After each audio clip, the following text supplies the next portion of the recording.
Well, in this second week of February, we get a reminder about something we've talked about for many, many years for good reason: debt.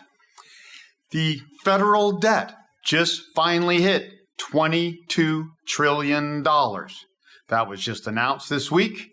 And I've been saying that the federal debt has been doubling about every two administrations, about every 8 years, 5 to 10 under Bush, 10 to almost 20, about 19 under Obama. And that would mean that term after this one for Trump, we should be looking at 36 to 40 trillion dollars. How could that be? Well, we got to 22 pretty quick, but more important, the tax cuts.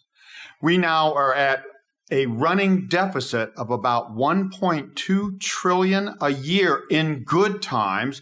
And what most people don't realize, the federal debt goes up faster than the government deficit because they found ways to put a lot of the debt off the balance sheet. So the rough rule we've seen is that off-balance sheet debt is another 50%. So 1.2 becomes 1.8 trillion a year in good times. And we're talking about the next downturn will not just be a great recession, it'll be more a great depression. Would be easy to see total debt going up per year for the federal government, $3 to $4 trillion. And 2020 to 23, maybe 24. You're talking 3, 4, 5 years of very high deficits. And then you can see a few more years after that. It wouldn't take long to get 36 to 40 trillion. So that's the federal debt.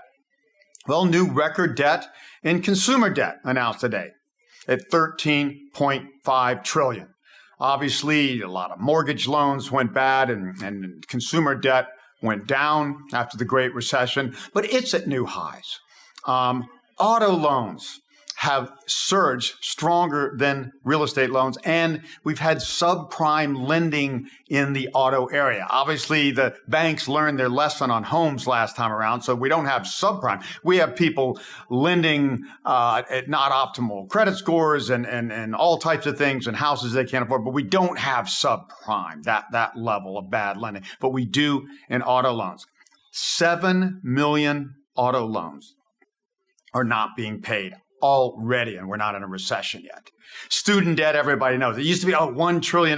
Now it's over 1.5 trillion and still rising. These have always been defaulting and will default massively ahead. Everybody knows that. These students are not going to be able to pay off these loans, and these loans just went to keep up the education bubble for educational institutions, that when parents run out of money to fund their kids at any cost, then, they can borrow, guaranteed by the government. A lot of these loans are going to have to be forgiven. So again, people should not forget, despite 9 years plus now of rally and economic recovery, we have a greater debt bubble globally than ever. Emerging debt has been the greatest growth surge.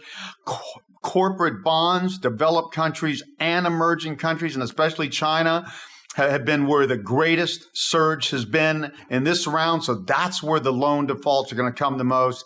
And again, as we're saying here, government debt just keeps going up with no limit, and consumer debt is higher than ever, even after the lessons of the 2008-9 Great Recession and debt crisis.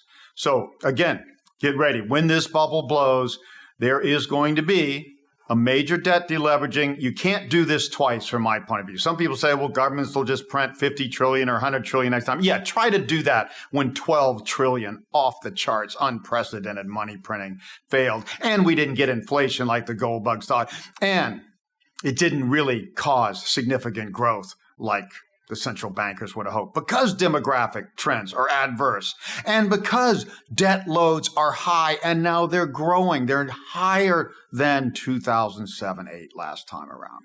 So the debt crisis is coming. Debt deleveraging is coming. That means deflation is coming.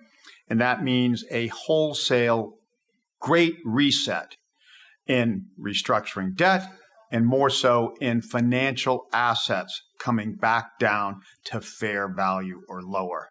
So that is what causes deflation. And that is going to create the sale of a lifetime in financial assets And for businesses that hunker down, somebody's going to survive in every sector. Number of leading companies or the strongest, most focused, most efficient companies will always survive, as they did the Great Depression, the worst we've seen in history. Those companies will be paid dividends in market share and market dominance for decades to come. So huge opportunity, huge threat. And remember, what do we see? Very likely one more bubble in the stock market. The combination of the tax cuts followed by the Fed backing off because growth is slowing around the world and even projected to slow in the U.S. And all we need now is some sort of China trade deal, even if it's not sustainable, and it won't be. China's not going to give in long term, and this battle's going to increase when we get into a downturn. But these things could easily cause dramatic new highs in the stocks, high as 33,000 on the Dow, as high as 9,400 to 10,000 on the NASDAQ. And I just wrote on Thursday, Bitcoin would almost certainly see one more bubble in new highs as high as 32,000, maybe higher. So we could have one more very profitable blow off for you. Our trading systems, you know, Adam O'Dell is going to love this sort of volatility. All of our trading systems will. So there's profits on the upside in this dark window we're describing, and then you get a dramatic downside, not like 2008 to 9, not like 73 to 74, and the great crashes we've seen in our lifetime, like 1929 to 32. Hold on. We'll keep you updated.